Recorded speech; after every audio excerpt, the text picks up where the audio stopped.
WCBI News at 6 starts now.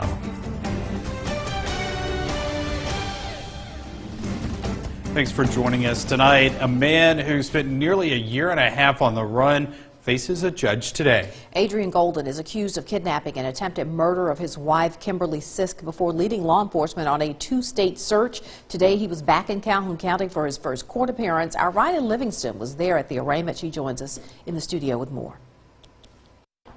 Tensions were high in the Calhoun County Courthouse today as Adrian Golden stood in front of Judge Kelly Luther. But for many people, there was also an air of relief. Early Tuesday morning, Adrian Golden stepped into the Calhoun County Courthouse for his formal arraignment. He is charged with attempted murder in the first degree after he allegedly shot his wife in the head in 2017. His plea? Not guilty. But there are more courtrooms and judges in his future. They have an indictment of kidnapping in Pontotoc County, which is where the incident started, and then unfortunately it ended up in Calhoun County, which is where the attempted murder charge took place. Golden has been held in the Central Mississippi Correctional Facility in Rankin County since his arrest in October of last year. He spent nearly a year and a half on the run before the law caught up with him in Texarkana, Arkansas. For Sheriff Greg Pollan, it was the moment he had been waiting for. Huge relief.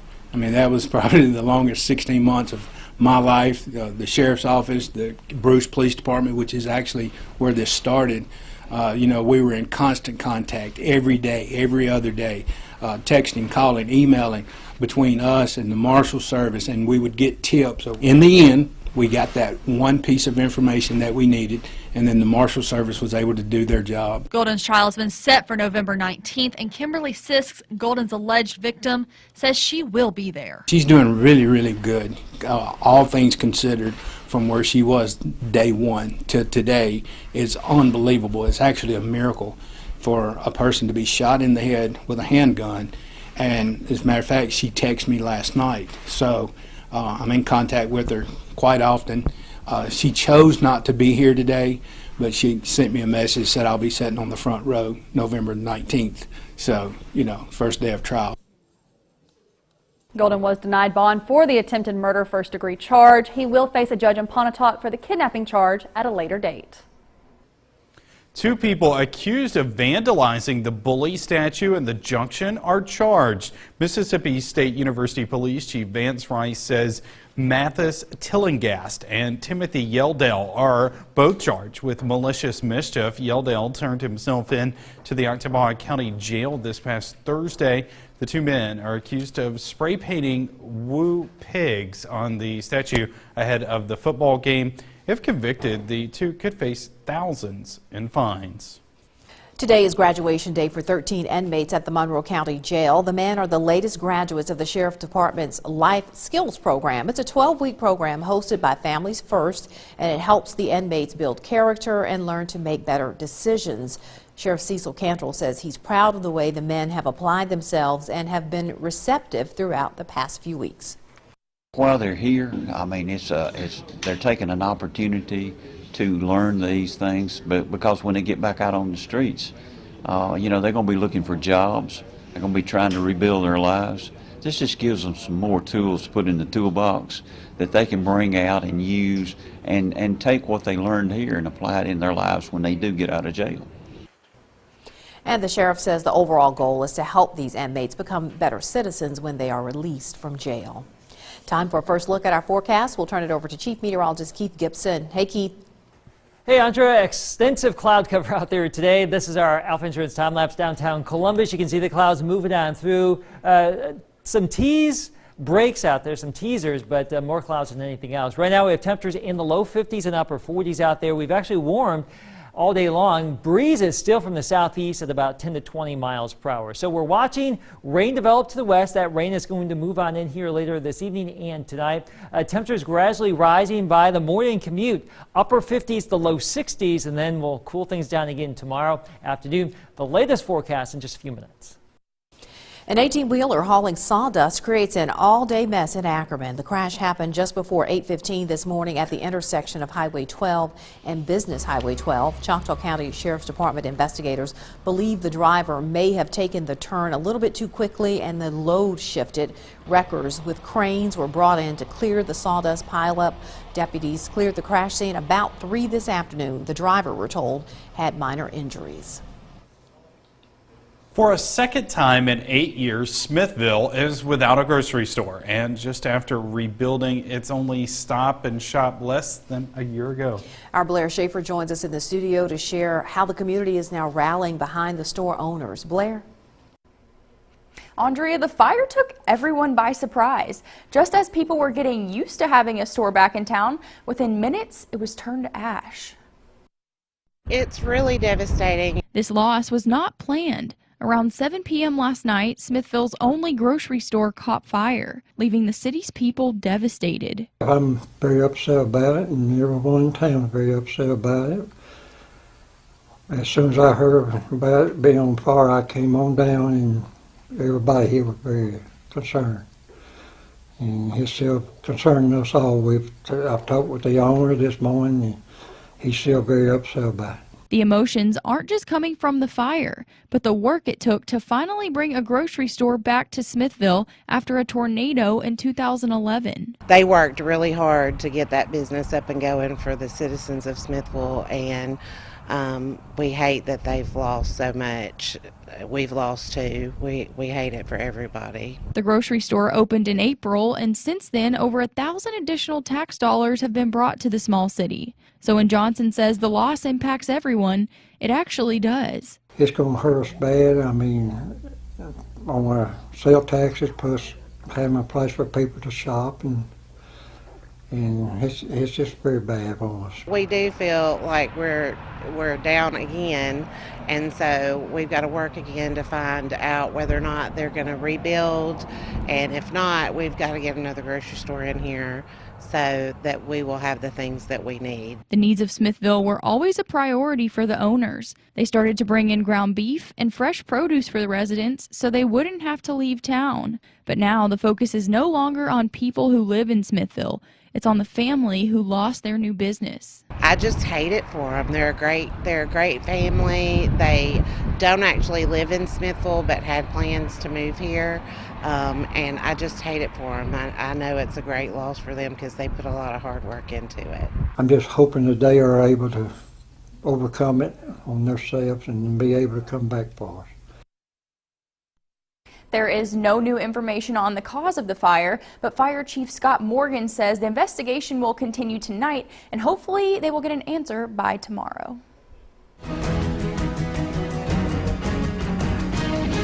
The Columbus 2% restaurant tax makes a move forward in the state legislature. House Bill 325 has passed in the state house. The legislation would give Columbus $400,000 for parks and recreation, along with tourism, entertainment, and special events. Lowndes County would get $300,000 for the same purposes.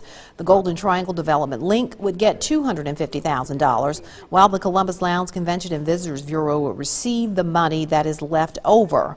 Members of the CVB board would not be required to have experience in the restaurant or tourism industry. The 2% tax at Columbus restaurants would take effect immediately and be reconsidered in 2023. That bill now moves to the state Senate. Pittsboro residents are remembering Mayor Rita Bullard, who passed away Sunday. Today, folks celebrated Bullard's life at her visitation at the Pittsboro Baptist Church. The town placed black ribbons on doors to honor the longtime leader, and many businesses shut their doors for the day. Bullard served as mayor for over 20 years. She was first elected in 1991. A group of veterans taking an outside-the-box approach to healing the wounds of war. And we catch up with them as they take to the woods when we come back.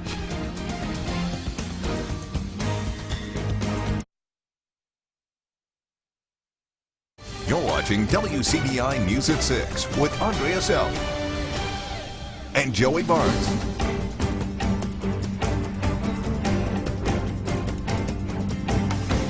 Welcome back. A group of veterans gets a taste of Mississippi hospitality and Winston County hunting today. Wounded War Heroes helps veterans heal by getting them back to nature. Our Jory Talley spent the day with the vets as they enjoyed a day of hunting and camaraderie.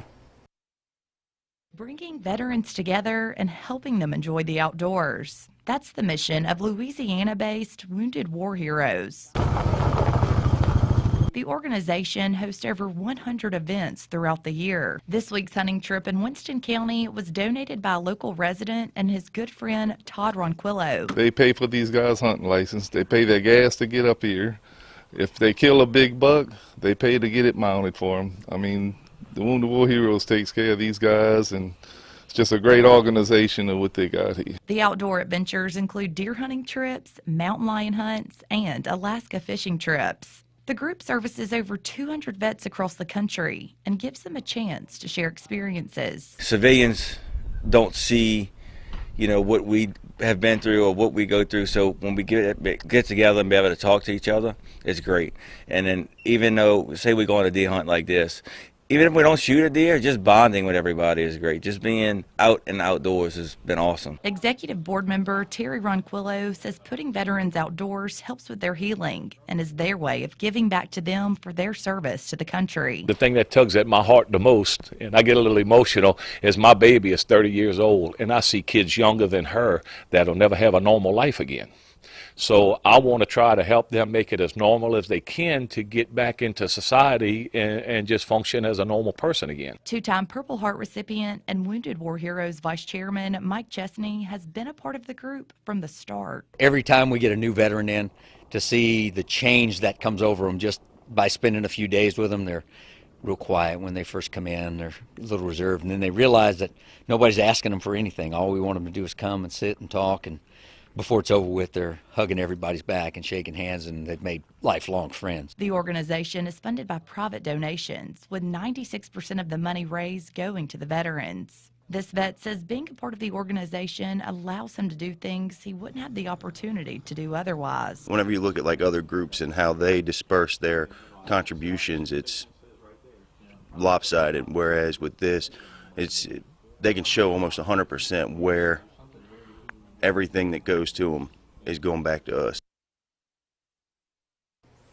The group pays for the veterans' travel expenses, hunts, hunting licenses, processing of the deer, and the mounts. For more information, you can go to our website, WCBI.com. Quiet but breezy out there. You can see the flag whipping around there in Louisville. Also in Tupelo this evening, rain on the way. Your full forecast is next. Your WCBI First Alert AccuWeather forecast with Chief Meteorologist Keith Gibson. Lots of clouds here today. Our Louisville, Mississippi Skycam shows these fast-moving clouds, low-level clouds, overcast all day long. No rain today, as expected. The rain coming in a little bit later this evening. We have actually been warming from the 30s and 20s this morning now into the low 50s across our region. Temperatures will continue to warm tonight, and by tomorrow morning's commute, upper 50s to low 60s. Don't get used to it, though. A cold front will quickly move on through in the morning, and temperatures fall into the 40s and 30s by this time tomorrow night. So a bit of a roller coaster ride over the next 24 hours. The system we're watching way back here to the west, but it's getting closer and closer. A stream of moisture. Notice the showers here from Arkansas to Texas, Louisiana. No thunder, no severe weather with this situation. So unlike last weekend, we don't have anything like that coming our way. But your Wednesday will feature some breezes and some rain. Maybe a light mix late in the day, but no impacts expected. The ground will be wet, the ground is warm, and at this point, any frozen precip will be pretty limited in size and scope, it would appear at this time. So, Futurecast depicting the situation tomorrow morning, 6, 7 o'clock. There will be some showers around, but the more concentrated area of rain will be right along and behind the actual cold front. So, the front will blow on through. You'll notice maybe a brief burst of heavy rain. The wind will shift around from the south to the west, and then the rain will fill back in. So noon tomorrow, probably a wet day. Temperatures falling down into the 40s, a bit of a wet second half of the day. By late in the afternoon and the early evening, notice how there's a little bit of blue and even some pink being depicted by Futurecast. Now, don't panic here because temperatures will still be above freezing, and we're looking at a warm ground, a warm road, so we don't really anticipate any major problems here. But the moisture leaves by mid-evening tomorrow night. High pressure builds back in for our Thursday, so we're mostly sunny. Another front moves through Thursday night. That will usher in more sun for Friday, but even some cooler temperatures. We're on a temperature roller coaster ride here. I'm going to show you that in the 7-day coming up. Our rainfall chances here, a ½ inch to maybe 1.5 inches, give or take. So a bit of a soggy Wednesday for us. Again, for tonight, rising temperatures. We've probably already reached our lows. We're in the low 50s now. Tomorrow, upper 50s early, and then down into the 40s and 30s during the course of the afternoon and evening. A shot at some low 70s to our southeast tomorrow. Here's your AccuWeather 7-day forecast, and there's that roller coaster. So mild tomorrow morning, 48 Thursday, 41 Friday, around 50 Saturday, upper 50s, low 60s Sunday and Monday. Another Arctic blast on Tuesday. Temperatures fall again, and there could be some more wintry weather. A major water leak spurs a boil water notice for some customers in 3 counties. The Cataretta Water Association issued the alert this morning. This impacts customers in Calhoun, Webster, and Grenada counties. A spokesman says a major water leak caused the entire system to lose pressure. The leak is fixed. Samples will be taken and sent to the State Health Department. Once the all clear is given, that notice will be lifted. Well, the Bulldogs look to have some pretty big shoes to fill. More information on Chloe Bibby's injury coming up next in sports. For WCBI Sports with Courtney Robb is brought to you by your local Ford dealers. Go further. Just moments ago, Mississippi State football made an official hire to the open running backs coach position. That hire is going to be Terry Richardson. Richardson comes from University of Connecticut, where he also served as an assistant coach and running backs coach and spent a couple of years with head coach Joe Moorhead when he was there. The hire replaces Charles Huff, who left earlier this week after taking a similar position at Alabama. Mississippi State still remains undefeated in the SEC, but the Bulldogs lost something even more valuable. Chloe Bibby is going to be out for the remainder of the Bulldogs season due to an ACL injury. Coach Schaefer announced earlier today she will be receiving surgery within the next week, and that means we'll be seeing some players get shifted around to fill Bibby's void. Head coach Vic Schaefer already has some plans for that in the works. I have a lot of confidence in those kids. I have a lot of confidence in our entire bench. I think Zaria is practicing better. Nia Tate's coming along. I mean, I think we've got a lot of kids over there that can step up. You know, we're going to go, you'll see a lineup with Jessica in at the 4, and, you know, we can do a number of different things with that other guard, whether we slide Anriel out there or we go with one of the guards that we just mentioned to go with Joe. I mean, I think we've got a number of different lineups now that we can play, and so my job is to we've got to practice now with those different lineups and see what that looks like. If there's any one player that can step up and fill just about any role, that's going to be Tiara McCowan. She proves that week in and week out with just about double-doubles in every single game. For the second week in a row, McCowan has been named SEC Player of the Week, the 4th time in this season alone. In the Bulldogs' last-ranked matchup to South Carolina, McCowan led the way for the Dogs to win with 26 points and 24 rebounds, making it the 5th time in her career she's had more than 20 points and 20 rebounds in a single game. In the beginning, the Rebels finding an SEC win this season seemed hard to imagine, and now Ole Miss has 2 under their belts, the second one coming against Florida. A big part of that was LaKara Salter. She scored a season high of 18 points with 5 rebounds and 5 assists to follow that. Head coach Alette McEwen was one of the happiest to see that kind of production from her. To be honest, I think LaKara just wanted to play well. You know, early in the season I told her, I said, you hadn't played for like 2 years, so I know everyone's telling you and you feel good in practice that you're going to just come out and be this impactful player, but it's probably going to take a while. and I felt like it was going to happen around now, and I'm just glad that it is because we need her. Mississippi State and Ole Miss having challenging matchups on the road tonight. Mississippi State facing off right now against 8th-ranked Kentucky, and Ole Miss is in Tuscaloosa later to play Alabama. Perimeter defense has been a struggle for Mississippi State. They're currently struggling right now, and even though Kentucky doesn't shoot particularly well from beyond the arc, it's currently where they're struggling to get points up, and they're currently struggling to get points up by shooting. And Ole Miss will have an interesting time playing with limited minutes for Devontae Shuler, but we can anticipate him. Kermit Davis says he will still be playing in that game tonight. That's it for sports. Your last look is coming up after the break. Stick with us. We've got a roller coaster ride here. Warming tonight, cooling tomorrow, rain, maybe a little bit of a frozen precip tomorrow. Not really a big deal for us, though, so don't freak out. Some sunshine Thursday and Friday.